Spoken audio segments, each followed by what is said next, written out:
Quem compilou a Bíblia Sagrada? Por que se chama Bíblia? Quantos livros tem a Bíblia?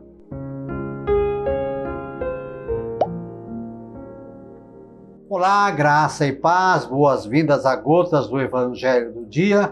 Hoje é domingo, dia 5 de setembro. Hoje a igreja faz memória a Santa Madre Teresa de Calcutá. Bom, então neste mês de setembro, cada domingo, eu estarei falando alguma coisa sobre a Bíblia. Claro, algo muito simples, não é para filósofos, teólogos, é para o povão mesmo. Algumas informações básicas do dia a dia que é importante saber sobre a Bíblia Sagrada. E vou me valer de Mateus 24, 34 e 35, que diz o seguinte, Em verdade vos declaro, não passará esta geração antes que tudo isso aconteça.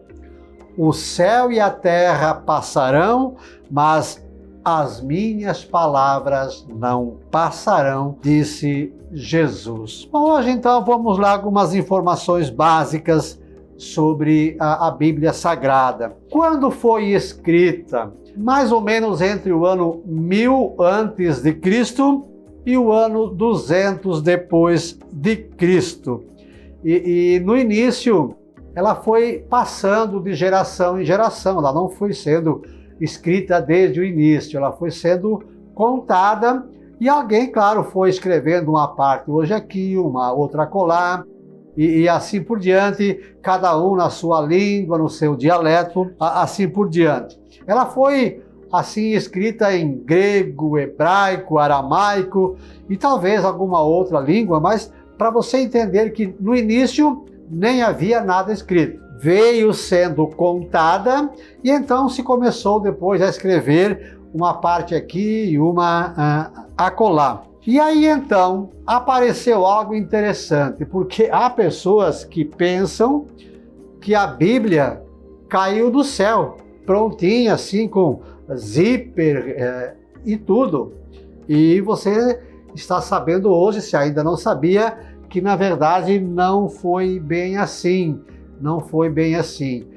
Então quem foi que compilou, que juntou aí os manuscritos, traduziu e transformou isso na Bíblia que nós temos hoje ou próximo disso? Vamos então ver, ouvir e sentir. Olha essa imagem aqui, é de São Jerônimo.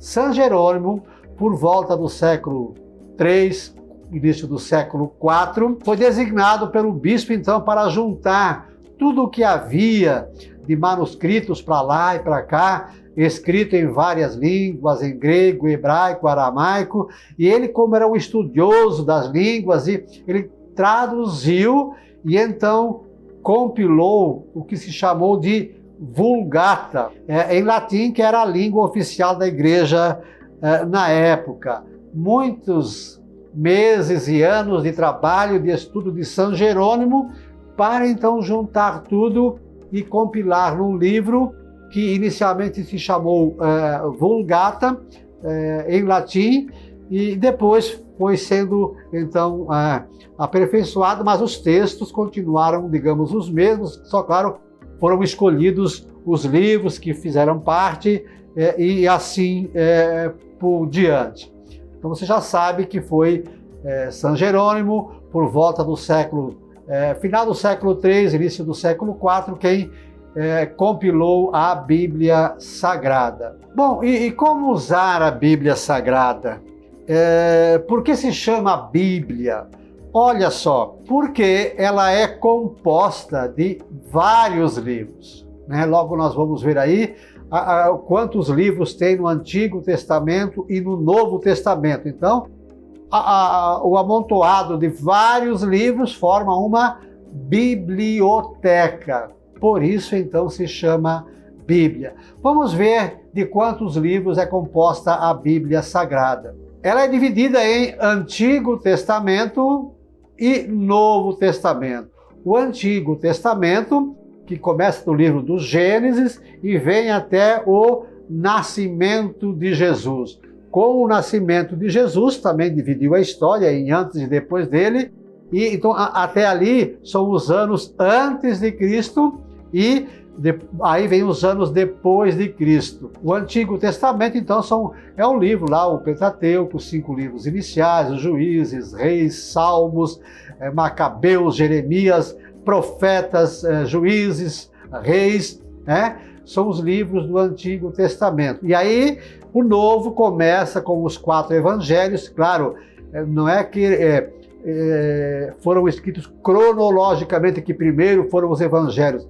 As cartas, os Atos dos Apóstolos, alguns deles foram escritos antes dos evangelhos, mas para efeitos de montagem da Bíblia, a igreja achou por bem, então, começar o Novo Testamento com os 4 evangelhos, aí vem Atos dos Apóstolos, vem todas as cartas de Paulo, e aí termina lá com o Apocalipse, né? Vem as cartas de Paulo, de Pedro, e termina com o Apocalipse de São João. No Antigo Testamento nós temos 46 livros, e no Novo nós temos 27 livros, no total, então, de 73 livros. E quando você vai ler na Bíblia, vai procurar, né? Claro, muita gente sabe, mas há pessoas que têm dificuldade ou que não sabem o que é capítulo, versículo, né? Você, quando pega a Bíblia, sempre tem um número grande no começo, no início de uma parte, né? Então, isso é o capítulo. E se você for lendo, tem os números pequenos, né? 1, depois 2, são os versículos. A gente lê, né? Mateus capítulo 5, versículos 5 a 7. O capítulo é um número grande que está sempre no início de cada trecho, e os versículos, então, em numerozinhos pequenos. É uma forma de você, claro, procure aí ver como procura isso na Bíblia, mas aqui, como eu falei, é para o povão, para quem, digamos, pouco pega a Bíblia. Usar diariamente é importante. Então já vimos quem compilou a Bíblia Sagrada, São Jerônimo, século III, século IV. Se chama Bíblia porque tem vários livros, é uma biblioteca, e se divide em Antigo e Novo Testamento. No Antigo são 46 e no Novo são 27 livros. Claro, eu falo aqui da Bíblia Católica, que nós usamos aqui, a tradicional. O católico ortodoxo tem uns livros a mais.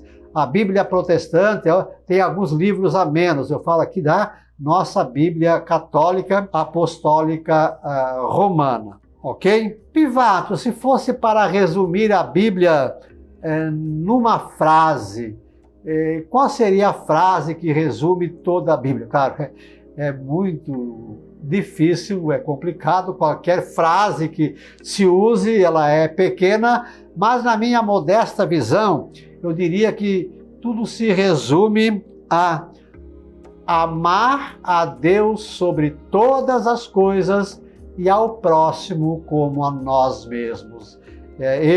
Claro, não é aqui a posição da igreja, é a opinião de um simples mensageiro aqui, que eu resumiria a Bíblia em amar a Deus sobre todas as coisas e ao nosso próximo como a nós mesmos. Penso que isso resumiria a Bíblia Sagrada. Lembre-se então de curtir, comentar, compartilhar, inscrever-se no nosso canal.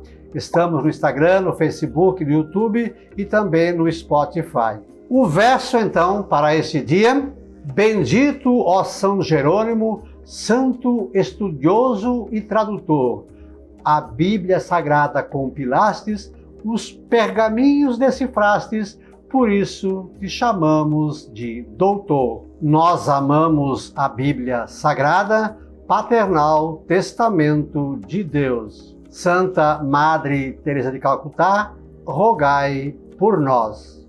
Um beijo na sua alma, Deus nos abençoe.